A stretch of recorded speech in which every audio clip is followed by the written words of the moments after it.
नमस्कार दोस्तों, कैसे हैं? नमस्कार, मैं हूं राकेश। आप लोगों के सामने स्वागत करते हैं करंट अफेयर का नया लेक्चर। करंट अफेयर का इनफैक्ट तीसरा लेक्चर होगा यह, जिसमें कि हम लोग देखने जा रहे हैं जहां से चीज़ें छोड़ी थी वहां से करंट अफेयर आगे। करीब इस सीरीज में एक वर्ष का करंट अफेयर हम लोग देख रहे हैं। एक वर्ष के करंट अफेयर में अक्टूबर 2020 से और अक्टूबर 2021 तक का पूरा करंट अफेयर हम लोग देखेंगे। इसके अंतर्गत साथ में जो इंपॉर्टेंट 4 बड़ी मैगजीन हम फॉलो करते हैं, किसी परीक्षा में उससे काम चल जाएगा। परीक्षा मंथन, घटना चक्र, क्रॉनिकल और दृष्टि, इन सारे मैगजीन्स का जिस्ट प्लस घटनासार वो भी होता है। वो इस सीरीज़ के अलावा होगा। तो अगर आप इसको, हमने नाम वैसे दिया है UP PCS prelims plus RO के लिए, है ना। इसके साथ साथ अगर आप किसी भी टीचिंग एग्जाम, चाहे जूनियर सुपर टेट, जीआईसी के लिए प्रिपरेशन कर रहे हैं या डीएसएसबी के लिए कर रहे हैं, उससे करंट अफेयर से बाहर नहीं आएगा। जूनियर सुपर टेट के लिए मैंने अलग से 6 महीने का करंट कराया था, सितंबर से लेकर अप्रैल तक का। वो सीरीज जरूर देख लीजिएगा। उसके आगे करंट अफेयर इसमें कंटिन्यू हो रहे हैं। 1 लाइनर वाले करंट अफेयर मैं अलग से लेके आऊँगा जूनियर के लिए। खैर, चीज़ों को लेकर फटाफट शुरू करते हैं। इसको लिखते रहिएगा। और करंट अफेयर्स, अब जो जीएस पोर्शन होता है उसको डायनेमिक बनाने का सबसे बड़ा कारण यही होता है, साइंस, एनवायरनमेंट और करंट अफेयर्स। चीज़ों को शुरू करते हैं। ग्रीन हाइड्रोजन के ऊपर पहला क्वेश्चन है। Green hydrogen initiative. Green hydrogen initiative की बात अभी हाल ही में देखने को मिली है। पेट्रोलियम मिनिस्ट्री ने इसकी शुरुआत की है, इसकी पहल की है। क्या है ये बोला गया है कि अब जो ऑटोमोटिव कंपनियां हैं, सरकार ने बोला है कि वो अब पब्लिक को ग्रीन एनर्जी के कंसेप्ट्स के बारे में बताएं, ग्रीन एनर्जी का ऑप्शन दे। धीरे धीरे आप लोग देख रहे हैं इलेक्ट्रॉनिक व्हीकल्स की तरफ काफ़ी तेज़ी से सरकारें इस पे काम कर रही हैं और हर वो ऊर्जा के क्षेत्र को खंगालना चाहती है जहां से शुद्ध ऊर्जा मिल सके, जिससे पोल्यूशन कम हो और जो एक प्रकार से कभी ख़त्म ना हो। फॉसिल फ्यूल से हटने की कोशिश है। 70% आज भी जो ईंधन है वो फॉसिल फ्यूल, जीवाश्म ईंधनों के ऊपर ही चलते हैं। तो उन सब चीज़ों से निकलने की जिम्मेदारी। तो ग्रीन हाइड्रोजन का कंसेप्ट क्या होता है? ग्रीन हाइड्रोजन जो होता है वो वाटर के इलेक्ट्रोलाइसिस से डेवलप होता है, जिसमें से कि हाइड्रोजन को बिल्कुल अलग कर दिया जाता है और ऑक्सीजन के आयंस के साथ, और वो बिल्कुल जीरो एमिशन करता है कार्बन का। इस कंडीशन में जीरो एमिशन, है ना। हाइड्रोजन के कई अलग अलग स्वरूप हैं। एक होता है ग्रे हाइड्रोजन, एक बोलते हैं ग्रे हाइड्रोजन। ग्रे हाइड्रोजन क्या होता है? जो फॉसिल फ्यूल से आपको रिलीज होता हुआ देखेगा। फॉसिल फ्यूल्स जब ब्रेक होते हैं तो उसमें से जो हाइड्रोजन गैस रिलीज होती है वो ग्रे हाइड्रोजन कहलाएगी। इसी प्रकार से ब्लू हाइड्रोजन भी होता है। और हम बात करें ग्रीन हाइड्रोजन, तो ग्रीन हाइड्रोजन मतलब सीधी सीधी बात है जीरो एमिशन कार्बन का उत्सर्जन इसमें शून्य होता है। इसके साथ साथ ये जो इलेक्ट्रिक व्हीकल पे आप देख रहे हैं बैटरियों पे काम होता है, तो उससे भी कार्बन रिलीज होता है। लेकिन अगर हम जो ग्रीन हाइड्रोजन युक्त बैटरियां अगर हम बनाएंगे, आयंस का यूज करेंगे, तो उसमें भी जो बैटरी है उसकी लाइफ ज़्यादा अच्छी होगी और उससे भी कार्बन का एमिशन रिड्यूस होगा। तो इस चीज़ को, इस कंसेप्ट को ध्यान देना होगा। इसी के साथ हम एक करंट को और मिक्स करते हैं कि भी हाल ही में भारत ने किस देश के साथ हाइड्रोजन फ्यूल के ऊपर एक टास्क फोर्स बनाई है कि काम करने के लिए, वो है यूएसए। यूएसए के साथ हाइड्रोजन के यूज़ को लेके एक टास्क फोर्स बनाई है भारत ने। इन पॉइंट्स को लिखते रहिएगा। ये जो पीडीएफ है वो मैं टेलीग्राम ग्रुप में दे दूंगा, जरूर देख लीजिएगा उसको। आप लोग टेलीग्राम ग्रुप अगर ज्वाइन नहीं किया, जरूर ज्वाइन कर लीजिए। बिल्कुल सिंपल सा, सारी इन्फॉर्मेशन मिलती रहती है उसमें। क्विजेज भी आती रहती हैं, आप क्विज देखिए। इंपॉर्टेंट पीडीएफ्स होती हैं, जो भी न्यूज़ होती है, सारी बातें होती है उसमें मिलेंगे आपको। दूसरी, चिली दक्षिणी अमेरिकी महाद्वीप का एक देश। आप लोगों ने देखा हो ना कि बिल्कुल किनारे, जो एंडीज पहाड़ियों के किनारे लंबा सा लगा हुआ एक देश है चिली। और ये अपना नया संविधान लिखने जा रहा है। नए संविधान का कॉन्स्टिट्यूशन के लिए जिम्मेदारी और वहाँ पे वो क्या कहते हैं, परमिशन मिल गई है। नया संविधान कॉन्स्टिट्यूट होगा। इससे पहले जो संविधान था वो एक डिक्टेटरशिप के द्वारा तैयार किया गया, जो पिनोसेट डिक्टेटरशिप, जो मैं सही प्रोनाउंस अगर कर पा रहा हूँ, तो उसके द्वारा पहले डेवलप किया गया था 1980 के आसपास, जिसमें काफ़ी खामियाँ थी। 1980s का ये संविधान है और इसमें करीब 20 अमेंडमेंट हो चुके थे। और अब वहाँ पे भी हाल ही में रेफरेंडम हुआ है चिली में, जिसमें इस संविधान को लेके और नए संविधान की ज़रूरत समझी गई। और वहाँ पे करीब 80% से ज़्यादा लोगों ने नए संविधान की नीड महसूस की है। ठीक है भाई, तो क्वेश्चन 1 लाइनर में आ सकता है, ध्यान दीजिएगा।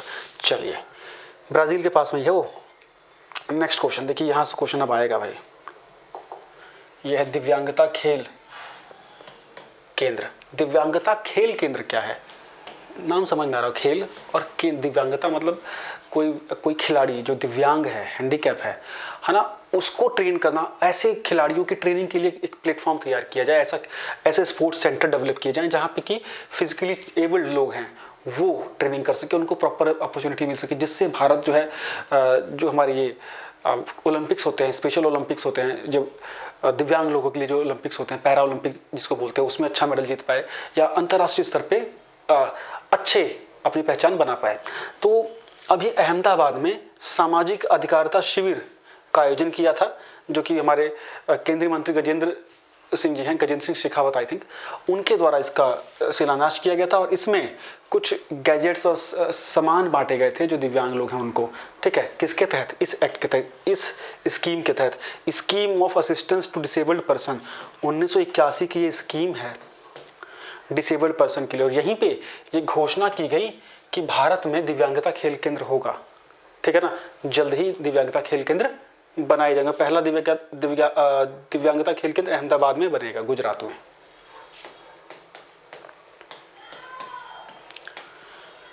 ठीक, चलिए आगे की ओर चलते हैं। इसमें कई क्वेश्चन निकल गए, ये भी क्वेश्चन हो गया, ये भी क्वेश्चन हो गया, ये इससे रिलेटेड हो गया। नेक्स्ट पॉइंट की ओर देखेंगे। भाई कोविड के दौरान आप लोग देख रहे होंगे लगातार जो कोविड के नए नए वेरिएंट फिर से अब दस्तक दे रहे हैं दुनिया में। डेल्टा जो वेरिएंट था जिसने कुछ समय पहले ही दिल्ली में सहित पूरे भारत में तबाही मचाई थी, इसके साथ साथ उसका कहर अब दुनिया के अन्य देशों में भी पहुंच गया है। ब्रिटेन और यूएस में इसके बड़े केसेस देखने को आ गए हैं। इसके साथ साथ एक नया वेरिएंट भी जनरेट हो गया, डेल्टा प्लस वेरिएंट, जो कि भारत समेत करीब 9 देशों में वो फैलना शुरू हो गया। बताया जा रहा है कि वो उससे भी ज़्यादा म्यूटेटेड स्ट्रॉन्ग एक वायरस है, जो कि काफ़ी ज़्यादा बॉडी को इवेड कर सकता है, खतरा पहुंचा सकता है, और कुछ वैक्सीन्स पे भी शायद वो कारगर उस पर ना हो पाए।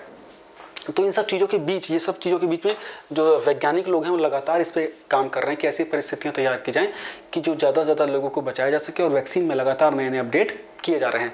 इसी के तहत देखिए अभी एक बात आई है, एक टर्म निकल के आ रही है, मोनोक्लोनल एंटीबॉडी। क्या है?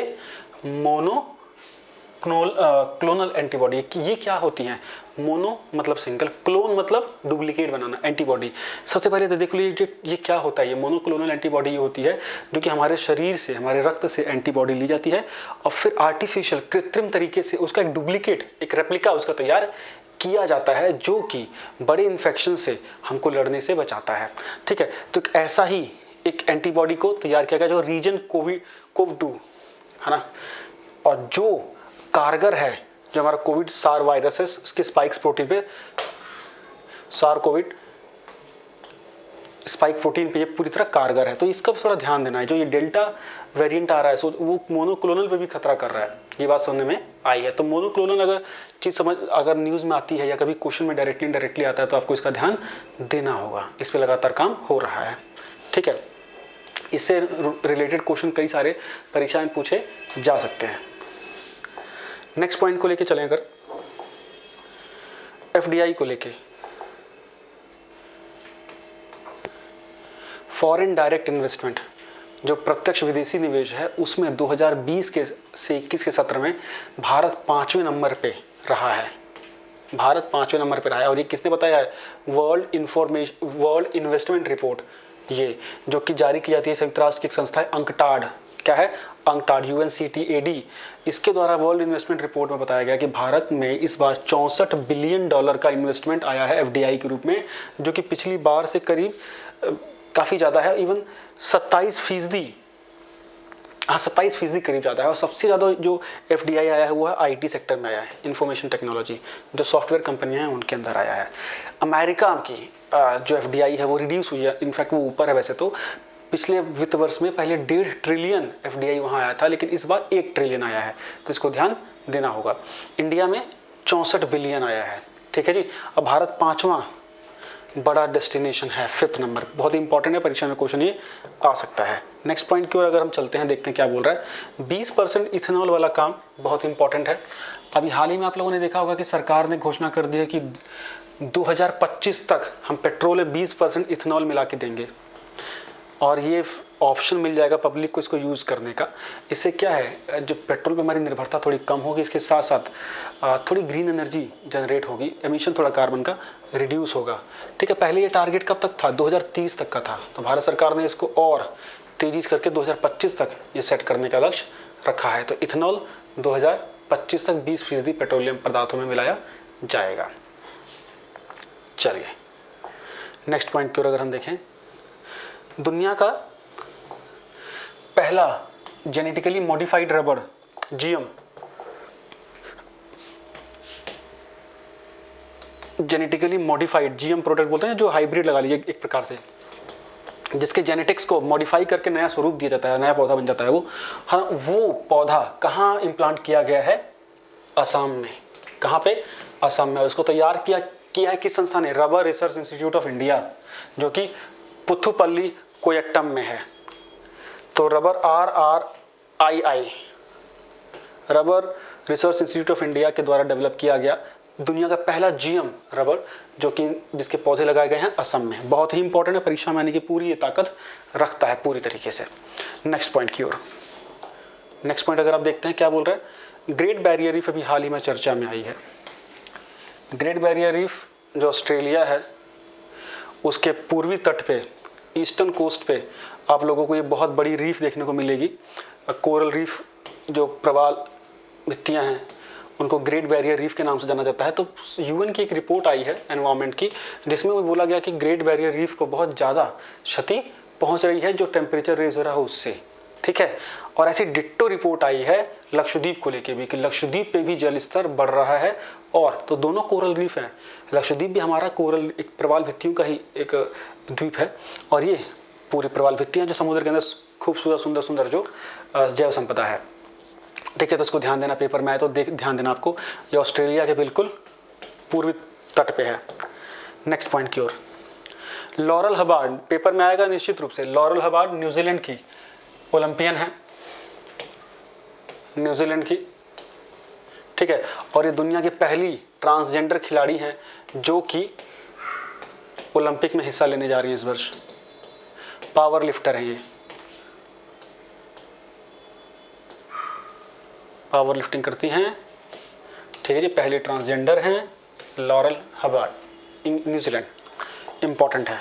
नेक्स्ट पॉइंट की ओर चलेंगे तो इंडियन नेवी ने अभी यूरोपियन यूनियन की नेवी के साथ मिलके एक एक्सरसाइज की है, खास तौर से जो समुद्री लुटेरे होते हैं, पायरेट्स, उनके खिलाफ, उनसे कैसे बचा जाए, है ना। गल्फ की खाड़ी में, अदन की खाड़ी में, अदन की खाड़ी में ये एक्सरसाइज हुई है भारतीय नेवी और यूरोपियन यूनियन नेवी की। किसके लिए? पायरेट्स के खिलाफ, पायरेट से कैसे लड़ा जाए। चलिए नेक्स्ट पॉइंट की ओर अगर देखेंगे, लक्षद्वीप के बारे में बताया कि समुद्र का लेवल राइज हो रहा है, ध्यान दीजिएगा। लक्षद्वीप, जबकि वहाँ पे प्रशासनिक गतिरोध का भी इस समय दौर चल रहा है, तो लक्षद्वीप के विषय में थोड़ी जानकारी आप लोगों को देखनी जरूरी। वहाँ प्रशासनिक रूप से थोड़ा एजिटेशन चल रहा है, कई सारे सुधार वहाँ किए जा रहे हैं, तो वैसे भी चर्चा में बना हुआ है वो।